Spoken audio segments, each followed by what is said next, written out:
अस्सलामुअलैकुम। बहुत से लोग ऐसे हैं कि जो दुआएं तो मांगते हैं लेकिन वो फिर ये शिकवा शिकायत करते हैं कि हमारी दुआएं कबूल नहीं होती। हम मांग मांग कर थक गए हैं लेकिन हमें कुछ नहीं मिलता। क्या हमारे मांगने में कोई कमी या गलती है?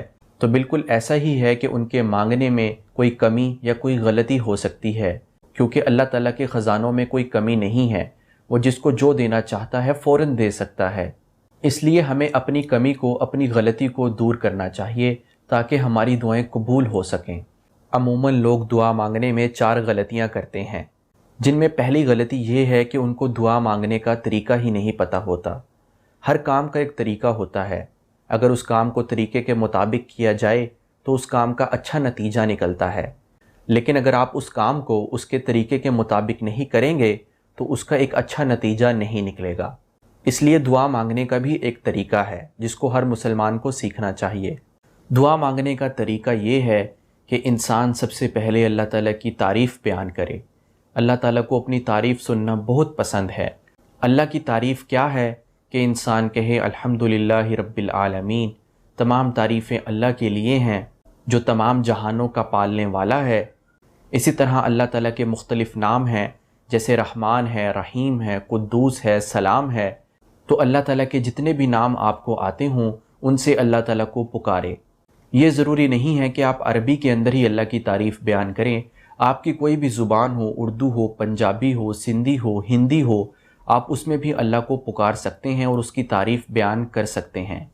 अल्लाह की तारीफ़ और सना के बाद इंसान आप सल्लल्लाहु अलैहि वसल्लम की ज़ात गिरामी पर दरूद पाक भेजे और फिर आपकी जो भी हाजत हो, जो भी दुआ हो, जो भी सवाल हो, वो अल्लाह ताला से मांगें। और मांगते वक्त पूरे ध्यान और तवज्जो से अल्लाह ताला से मांगें और अंदाज़ ऐसा रखें जैसे किसी मिस्कीन या फ़कीर का होता है। और फिर आखिर में भी दरूद पाक पढ़ें और अपनी तमाम दुआओं पर आमीन कह दें। जिस दुआ के अव्वल और आखिर में दरूद शरीफ पढ़ लिया जाता है तो उस दुआ की कबूलियत के ज़्यादा चांसेस होते हैं। दूसरी गलती जो लोग दुआ मांगने में करते हैं कि उनको दुआ की कबूलियत के औकात का नहीं पता होता कि दुआ किन वक्तों में कबूल होती है। अगर आप दुआ की कबूलियत की ज़्यादा मुश्ताक हैं, आप चाहते हैं कि आपकी दुआ कबूल हो, तो आपको दुआ की कबूलियत के औकात का भी पता होना चाहिए और उन औकात में भी आप दुआएं मांगें। जैसे अज़ान के वक्त दुआएं कबूल होती हैं, फ़र्ज़ नमाज़ों के बाद दुआएं कबूल होती हैं, जुमा के दिन असर और मगरिब के दरमियान दुआ की कबूलियत का वक्त होता है, रात के आखिरी हिस्से यानी तहज्जुद के वक्त भी दुआएं कबूल होती हैं। और इसी तरह दुआ के मुख्तलिफ़ औकात हैं जिनको इंसान को जानना चाहिए और उनमें दुआएं करनी चाहिए। तीसरी गलती जो लोग करते हैं वो ये है कि वो मायूस होकर अल्लाह से बदगुमान हो जाते हैं, क्योंकि वो बहुत अरसे से दुआएं मांग रहे होते हैं और फिर वो ये समझने लग जाते हैं कि अल्लाह ताला तो सुनते ही नहीं, जो कि सरासर एक गलत बात है। ऐसा नहीं है। इंसान को अल्लाह ताला से अच्छी उम्मीद रखनी चाहिए, अच्छा गुमान रखना चाहिए। आप सल्लल्लाहु अलैहि वसल्लम ने इरशाद फरमाया है कि इंसान को चाहिए कि दुआ की कबूलियत के यकीन के साथ दुआ करे।